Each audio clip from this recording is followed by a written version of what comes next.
Do you know your constitutional rights? Our founding fathers died to give every American citizen freedom of speech, due process, freedom of assembly, and the freedom to pursue life, liberty, and happiness. Rise, stand tall, be bold, and be grateful for your American heritage. This is the land of the free and the home of the brave, where everything is possible. And we are the people.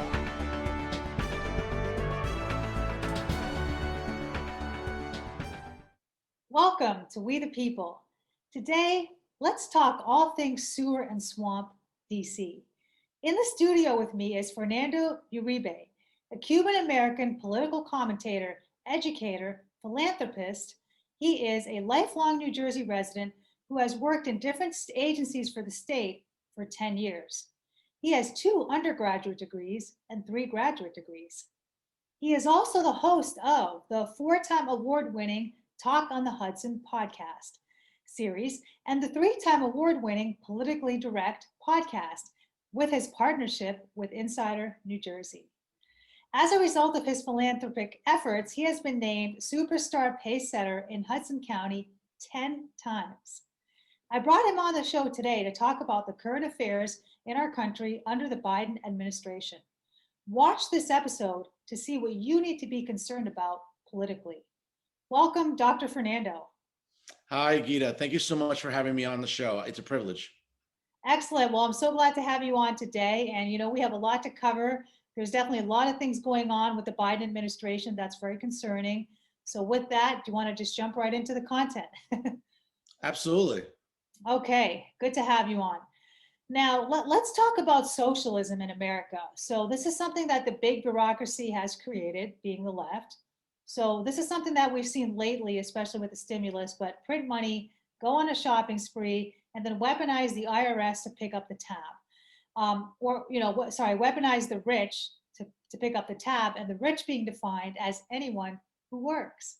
So my question for you is, how does the welfare state that was created under FDR, undo the free market system that America was predicated on to achieve the American dream? Well, Geeta, I think first of all, again, for our audience here, a quick history lesson. When we talk about the New Deal under FDR, we talk about policies that were enacted ultimately during the height of the Depression to help Americans get back on their feet, the establishment of Social Security, sort of a social safety net that was meant to be originally temporary, not something that was obviously what we've seen in many states around the country is a more permanent institution. And I think that's really at the heart of the matter today, some 80 years later after FDR's New Deal, where, one specific political party, and you said it perfectly, weaponizes wealth and they weaponize success and they weaponize, again, social services at a federal level to cater votes, to create a narrative that, again, they're the party of the people when they've been sort of pandering to minority groups for more than half a century. And I hate to break it to you and our audience, but the ROI, the return on investment for Black and brown people collectively has not been very good. But yet many Black and brown voters seem to go back and gravitate to the Democratic Party. Now, we're definitely going to get into that, how the Democratic Party is the facade for the Black and brown party or the immigrant party, and how they steal their vote generationally. So that's definitely coming up on the list. But I like what you said, definitely. This was a short-term agenda when we were coming out of a war. Like you said, there was a depression or at least an economic depression. So it wasn't really a long-term stimulus, if you will. And it's unfortunate that, again, the free market system created by Adam Smith that was, beautifully at work in America and still should be, is constantly being threatened by the left. And again, it's not understood. So that leads well into my next question. You're also an educator, okay? So I want to talk to you a little bit about early education in the United States. Part of the problem is, and again, this is going back to all things sewer and swamp DC, the left indoctrinates children by early education, television, and finally by left-leaning higher learning institutions such as graduate schools. Now, I went to graduate school in DC and I can definitely attest to that, but in schools, you have critical race theory, you have left-leaning professors, you have left think tanks, we have a left Washington, D.C., of course. So all, that's your goal. You want to go to D.C., you want to work for senator's office, and it's all left influence. So in practice, the right actually is the party of progression. They call themselves, the left calls themselves progressive, but we are actually the party, or I should say the right is actually the party that believes in creating new jobs by building small businesses, working hard, encouraging innovation, inventions, and entrepreneurship. So the question is, how do we, I don't know what to ask you, Fernando, how do we break this myth that the left is actually progressive, and how do we remove this indoctrination from schools in America? Well, first of all, I mean, I tend to look at many on the left who identify themselves as progressives as regressives, because the policies that they're trying to enact or really force feed down the throats of legislatures across this country in various states, and even at the federal level too, is very regressive. It's regressive in terms of economic progress, social, and even, to some extent, political progress. And I'm someone who, with my media brand, I promote myself as a very commonsensical conservative. Am I bombastic? Yes. Am I a bit of a bomb thrower? Absolutely. But you have to be, because what I'm fighting against, at least here in New Jersey, is that the left has completely swallowed up and gobbled up every major institution that you can think of, from our education system to pop culture to media. So I always find myself at a disadvantage. And again, I don't mind the fight, but we're seeing it again, case in point about education. I work in higher ed. And I know that many of my colleagues, subscribe to very Marxist ideas, to socialism, socialism and communism collectively. And we all know that, I ask them all the time, I mean, can you name me a time in human history where socialism has worked, where it has not put millions of people into hunger or economic depravity? And I always get sort of a blank stare on their face. And it's always like, well, Fernando, it's never been tried according to the way it's written. Well, a lot of things look great on paper. Okay, sports teams look great on paper when the season starts, but when they have to go out and play, guess what? They either produce or they don't. Same thing with ideologies. And it looks great on paper, it's sexy, but when you have to implement policies, we both know that socialism has never worked, and it's never going to work. But yet the Democratic Party, especially the very progressive wing, or the very left liberal wing, seems to think that, oh, we just have to keep harping and harping, and eventually it's going to work. That sort of fixation isn't healthy. I mean, Einstein once said, insanity is defined as doing the same thing over and over again and expecting a different result. That's unfortunately the reality of the American left. Correct. And socialism is where everyone is equally poor. And let me ask you, I know you being a Cuban American, how has that worked in Cuba? And I know it's communist, not socialist there. Sure. Well, again, when Fidel Castro took power in 1959, he was promising the masses a different society from, at the time, Batista, the sort of American puppet to some extent in many Latin American circles when you talk about it. And the problem is that what Fidel Castro did was, neutralize the government, neutralize free press, free speech, and make people dependent on government. And we've seen it has not worked in Cuba. I mean, certainly we know that the Cuban regime has survived for more than half a century because of accessing assistance from, former superpowers such as the Soviet Union and other communist nations in Latin America. To my surprise, obviously, it has not changed, and they're still very defiant here in the Western Hemisphere in terms of American democracy and capitalism. But I'm hopeful that those days will be long behind us soon. But I think it also lends itself to the reality that, again, socialism is not a policy that works. And you said it perfectly, everyone's going to be equally poor. That is not promoting prosperity. That is not promoting people to want to go to school, to advance their degrees and advance their education for the betterment of society. Again, look at just simply Latin America. When we've seen socialist ideas and governments taking over, we have seen poverty like never recorded in human history. But yet, and again, the liberal media is complicit in this. They don't report on it honestly and objectively, and seem to glamorize it where, oh, it can work someday. I'm sorry, someday I'd like to marry a supermodel. That may not happen. So I think this sort of like naive mentality that encompasses liberalism, I think, is toxic. And we all know it's dangerous. That's right. It's basically naive, and it can be toxic. Now, That is not, these are not the principles or any of the bedrock principles that America was founded upon. Like you said, equal poverty, equal wealth, no incentive. So nothing to mobilize the people or incentivize them. It's just not the American dream. It's not what this country was founded upon. So as I was saying earlier, you're an educator. So do you think that education would resolve some of the ignorance? And I'm not even speaking necessarily to the left. I'm speaking about voters out there because we had a catastrophe in our last election. And I'm talking about people who were actually Republican that were voting for Democrats, or people who were voting left, but in practice, they're actually right, or they're Republican or conservative because they have small businesses, because they believe in all the values and, even some of the biblical values of the right. So do you think education would help resolve this problem of ignorance in our country, educating people in Marxism and everything you just said? Well, the problem is, again, that higher education and overall the institution of education in general has been extremely complicit in sort of putting forth this narrative. And it's not just on college campuses, universities across the country. I mean, it's filtering down into our high schools, into our middle schools, and even our elementary schools.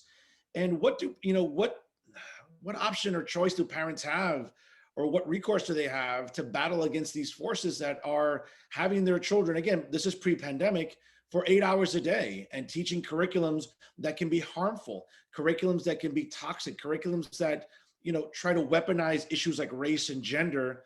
And kids as young as 7 or 8 years old are now being exposed to this and subsequently indoctrinated. It's disgraceful. And listen, I'm glad that parents across the country, even here in New Jersey, are trying to take a stance against it. But the odds are overwhelming. I mean, again, I really encourage people to not give up the fight. I'm someone who's been accused of pushing culture wars too much in New Jersey, but I have to, because the liberal media in New Jersey, the Star Ledger, NJ.com, NJTV, and even to some extent Insider NJ, and I know that'll get me in trouble with my boss, but these liberal media institutions are not taking legislators to task in this state when it comes to a lot of the culture war issues that are now engulfing education, whether it's pushing LGBT curriculum, whether it's, and again, nothing against LGBT, I'm a pro LGBT guy, but there's a time and place when to implement that curriculum. Listen, our kids in this country at 5, 6, 7 years old, these are the cognitive formative years for them to learn reading, writing, and math. Nothing against LGBT curriculum. They can learn that later in life when their brains are more formally developed. But right now we're falling behind globally in reading, writing, and math. And it seems like it's better off to be woke than to be educated on things that, quite frankly, kids need to learn at an early age. Right, right. Yeah, and it's unfortunate. And I think that even just educating people on the political parties and what they stand for, like you said, I think most people don't know what socialism is, because you said you got a blank stare when you ask certain questions. And when I have conversations in the community, I get the same sort of feedback, and even on the TV show. So again, it's a lack of awareness, it's ignorance. I encourage people to read about the effects of Marxism, socialism, and communism. Spend time in a socialist country, visit it, talk to people who live there, and then come back and play your voting card. All right, well, we have to move on. Let's move on to the next question. So I want to talk to you about what you said earlier. The facade of the Democratic Party being the sensible party for minorities and immigrants. So they kind of have the poster child for welcoming everybody in, Lady Liberty, come to the harbor, those who are tired, we will give you immigration. And basically somehow they have purported the Republican Party to be racist and anti-immigrant. Now, I'm ashamed of my community, who are South Asians and who all fall for this, who are a very, very conservative group of people from India, are basically more right-wing than Pat Robertson himself, as Dinesh D'Souza said. And they're socially conservative, they're fiscally conservative, and they're religiously conservative. And they come here and they throw all their values away because they believe that the Democratic Party is their party, and they believe that the Republican Party is the white man's party, which is racist. Now, one thing I have noticed is that the Cuban American community is the only immigrant group, and I know they come as refugees, but is the only group in the United States that is not fooled by this false poster card that the left plays. I suspect it has something to do with the fact that they come from a socialist communist country and they understand all that, and they're not left in orientation in any way. So what's your feedback? Why do you think the Cuban American community does not fall for this? Well, again, and I'm just going by simply looking at conversations with my mother and my late grandmother, who lived to be 101. And I saw firsthand sort of the just detrimental effects of having to leave your homeland at such a young age because of communism and because of the fact that you no longer have ownership of property, that you no longer have free speech, you no longer have the ability to exercise religion of your choice. And I saw how debilitating that was. And again, credit to my mom and my aunt and my grandparents collectively, my maternal grandparents, for not, again, for having the courage to just pick up and leave with nothing but a suitcase and come to a new country, learn a new language and better themselves.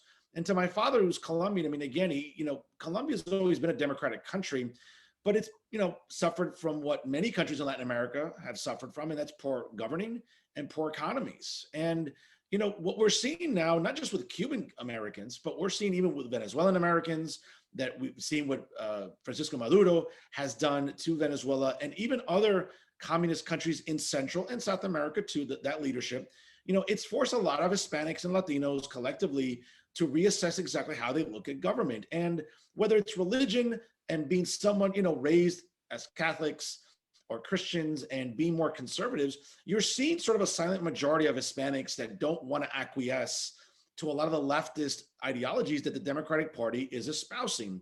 And I think we're seeing that more and more. Now, it doesn't translate in an overwhelming demographic. I mean, for example, Republicans have had a larger turnout from Hispanics in every presidential election, going back to George W. Bush.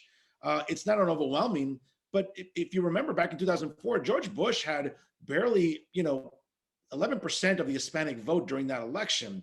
And, the 45th president, Donald Trump, in the 2020 election had somewhere between 32 to, I believe, 33% of the Hispanic vote. That's unheard of for Republican presidential candidates, but it's showing the disconnect that many Hispanics are having with the Democratic Party. Right. And I like what you said. I think South Asians also need to reassess collectively how they view the government. Because again, this is all based on ignorance, coming to a new country, not knowing the foundational principles, not understanding the Constitution, and comparing it to your government, which may be fascist in orientation. But again, you can't just compare apples to apples. You can't say the right-wing party in India is a certain way, so now we're going to attribute that to the Republican Party. But yeah, I definitely agree with you, and thank you for sharing those statistics on the Latino vote. That's encouraging to hear as well. Okay, so let's talk about the police. Let's talk about defunding the police. I'm going to give you an example in Seattle where murders are up 75% and 66 police officers have resigned so far, and that number should be higher by the time this episode broadcasts. And the majority of that are 75% of them are Black people regarding the murder, so the people who have actually got killed. So the BLM movement is not helping the people they are purporting to care for. So can you speak to the culture of lawlessness and anarchy that the left is proposing? I mean, on one hand, they're proposing to defund the police, and then they're killing their own people. So what in your opinion will happen if the police continue to be defunded or resign? Is this a form of cognitive dissonance from the left, according to your studies? Well, let me just start off by saying that, I mean, I worked in government for 10 years in the criminal justice system before transitioning to academia and journalism now. And I've worked in jails. I've worked with marginalized communities. I've worked with Black and brown people who've been incarcerated. And I understand sort of the struggle that comes with that. And so, I'm always someone that is a staunch defender of law enforcement. But I think we're living in this sort of like this era of tribalism where things have to be absolutist, where, you can't defend the police or be a supporter of law enforcement and not want accountability from activist groups. I mean, listen, to be intellectually honest, to ask for police reform, because there is a need for that when it comes to police tactics and everything else, and even law enforcement unions will say the same thing. I can believe in backing law enforcement, but I can also believe that we have to sort of weed out the bad apples in that profession, like hopefully any profession. So I think that, this absolutist mentality that, well, if you're either pro-blue or anti-blue, no, you can support the police, which I do. We can also believe in reform. I'm a policy nerd, so I'm always about reform. I'm always about looking at the best way to govern, legislate, or enact policy. But by the same token, we have a Marxist organization like Black Lives Matter, and the same thing. There seems to be this sort of absolutist mentality. I care about people of color. I'm brown, okay? I may not look it, I may not act it, whoever people write on social media, but the bottom line is that, you can believe in preserving the rights of Black and brown people without acquiescing also to the radicalism of BLM. And it just seems that It's either or. And that's, again, that's a dangerous line to walk on, because listen, we all know even the co-founders of BLM themselves have said that they are averted Marxists. So it's not like I'm bloviating here and concocting this sort of, or fabricating a myth about BLM, the movement or the hierarchy. They are Marxists. They believe in a Marxist radical agenda. But at the same time, I can believe in supporting people of color. I'm a member of the NAACP. I'm someone who, based on philanthropy, I raise thousands of dollars annually for the American Cancer Society. And guess what? The largest demographic of women who are adversely affected by breast cancer are Black women. So the science is there. So it becomes so convoluted right now, Geeta, about this movement, because you can believe in police reform without slashing budgets and making our streets unsafe, which is what's happening in Seattle, Portland, New York City. Take your pick. Well said. Thank you. And again, it's just 100% cognitive dissonance to me. You call 911, do you want a voicemail? Where are these absolutist policies coming from? There's no sense behind them. And to me, that's a form of terrorism. Do this or else. Do everything I want or else. It's domestic terrorism, according to me. So I will say that on the show today. All right, so let's move on to, we're going to continue talking about ignorance, but in a different form. So we have people who come here and they vote left because they believe Republicans are racist or just for the white man, which is obviously not true. Now we have people who are in the US who are voting left because they believe the Republican Party is racist. Now, the Democratic Party represented the 11 Confederate states that fought in the Civil War to prevent slavery from being abolished. And Abraham Lincoln, of course, being the first Republican president, abolished this and basically won. He won the war. And so I don't know if people are suffering from historical amnesia. I mean, can you help me out here? Because when you educate certain groups of people or voters, they become antagonistic. So will education resolve ignorance, you being an educator? Well, again, and I'm glad you gave us that historical narrative right now about the history of the Democratic Party and how it was sort of so entrenched in racism for decades in the South. And subsequently, Abraham Lincoln, who I would argue is still the greatest Republican president, being the first, is a guy that certainly believed in equality. And we know that the Republican Party at that time, in helping push the Emancipation Proclamation and subsequently winning the Civil War, right, against the Confederacy, and ultimately creating equality in this newly formed United States. Again, we were still a very young republic back in the mid 1800s. But now fast forward to the 21st century, and it seems that race has been weaponized by the Democratic Party in the way that they view Republicans. But let me say this, though. I mean, this is something where I also have to be intellectually honest, too. I would argue that the Republican Party at federal and state levels are doing a bad job, I would argue, in trying to attract new voters, in the sense of it's not just about the culture war issues. We get that. You can either win or you don't. But it's about talking about how is your life better with liberal policies in your cities? How are your lives better? Are your pockets better with liberal governing? And listen, there's a reality here. I mean, the census data will come out later this fall, but we all know that New Jersey, like the other 49 states, have a specific reality. The country is becoming browner. That's all there is to it. And yes, are there some white people in this country who don't like that reality about the country being browner? Absolutely. And we understand there are racists across all demographics, not just white people, Black and brown, South Asians. There's racism and prejudice in every community. Let's not kid ourselves. But I would argue that Republicans need to do a better job in trying to just, again, promote policies that work for people of all socioeconomic backgrounds. And Democrats, again, to their credit, they've been good at this. They've been race hustlers. They've weaponized race and gender. They have gone into, wokeism and becoming social justice advocates and compassion mongers.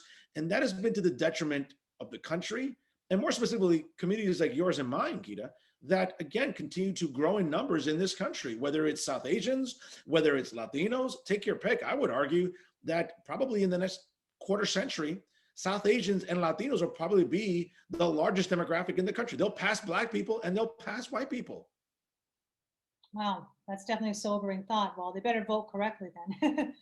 Hopefully. They're a large voting bloc for the left vote. And, right now I'm pretty concerned with some of the policies in the country.